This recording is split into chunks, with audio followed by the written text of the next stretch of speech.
Previously on The Real World of Paramedics. That's it. That's it? Are you sure about that? Yeah.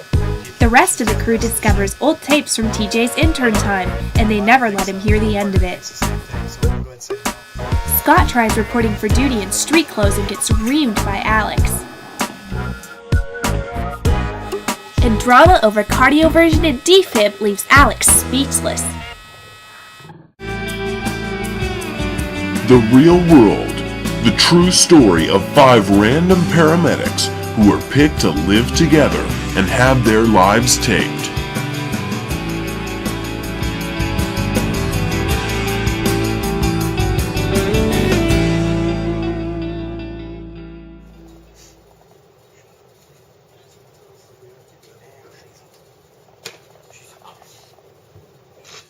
Alright, so we're all chilling in the living room. It's a Saturday, some of us are on duty, some of us have just been running calls.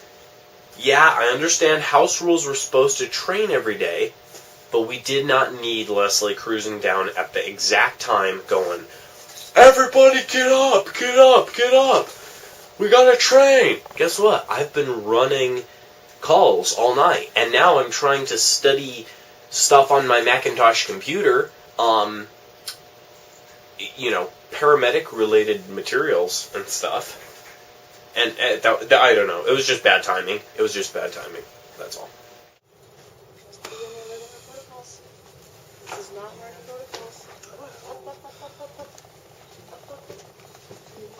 protocols. Yeah, so every time that it's time to study, these guys go kick it on the sofa, take a nap, do whatever they're going to do, play with their video games. So today, decided that today was the day to give them a scenario and see if they could actually figure out the difference between symptomatic and asymptomatic bradycardia. Alright, so you know the house rules, guys. We've got to study every day, and we've got to get this down for our clients. So. Dude, we don't need to study. I already know all this. Yeah, you're such the whiz. What are you playing with again? Can you take out a blank piece of paper and write out the protocol? I can do that in a heartbeat. And then Alex, he always sits there with his pen and pad thinking he's taking all notes and he's being all proper and everything, and like he's the only one that studied. Well, guess what? Everybody else knows their stuff, and he's the one that I bet doesn't really know it. He just pretends like he does. And he just backs up Leslie because they're like the oldest people in the group. I don't know. I just can't. I feel like I'm alone in this. I'm just going to go play video games. So, let's see, come on scene, it's a 65-year-old male. He is in a park setting. What are you doing? You get dispatched for Sorry, sick male. start over. 65-year-old male. 6-year-old male. Yeah, I know. 65-year-old? 65-year-old male. Okay. He's at a park, you get dispatched, it's ill person, you come on scene, and he's just sitting there very quietly next to a tree. So basically, at this point, I can guarantee you we're doing a bradycardia protocol. Why? Women are predictable. Last time I worked with Leslie on her box, all she would talk about all day long was, "I just don't feel comfortable with the bradycardia protocol." Tried to explain it, once, twice, 15 times. I don't know, I think we should train on it. Can you move a little faster? The guy's dying, man. I mean, seriously, you're gonna run at 12. Are you gonna give him Said fluid? who I'm taking over this scenario. I never said I was taking over the scenario. Well, you're wrapping it up like you know it. If you know it, why don't you just say it? Jeez, whatever happened to the round table concept here? I mean, Whatever, I know we got a rectangular You know what? I still don't table, understand. but- I still don't understand why I Okay, quit my TJ. game and we got a change over here. Hey, boy. First 5 to 10 minutes every time we meet up, useless. Never accomplish anything. That's why this comes out every time. They get mad at me for it. I don't care. Good one, buddy. Yeah, that's true. Good point. Well, what do you think that he should do, TJ?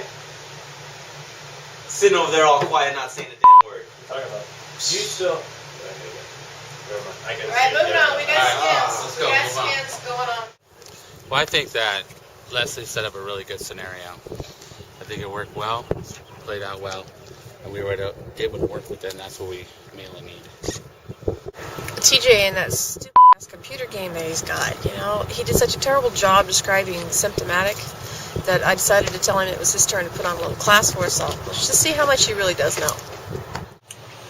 Well, starting at step 1, ALS interventions, you're going to consider advanced airway if indicated. You can give a 300 milligram or 300 cc's IV bolus, maintain at a rate of 300 cc's an hour. Of course, get them on the monitor, see what's going on. Get a strip for verification. Administer the atropine 0.5. Consider TCP, transcutaneous pacing, and instead of atropine. Atropine is contraindicated for third-degree blocks, second-degree type 2s. Continue transcutaneous pacing with continuous symptoms of inadequate perfusion. Last-ditch effort. Consider dopamine 400 milligrams and 250 cc's norsaline infused at 5 to 20 micrograms per kilogram per minute, which is the same as systolic blood pressure greater than 90 and signs of inadequate tissue perfusion. Oh! And I beat it. I'm kind of impressed. He really did a good job. Maybe I'm going to see if I can borrow that video game of his.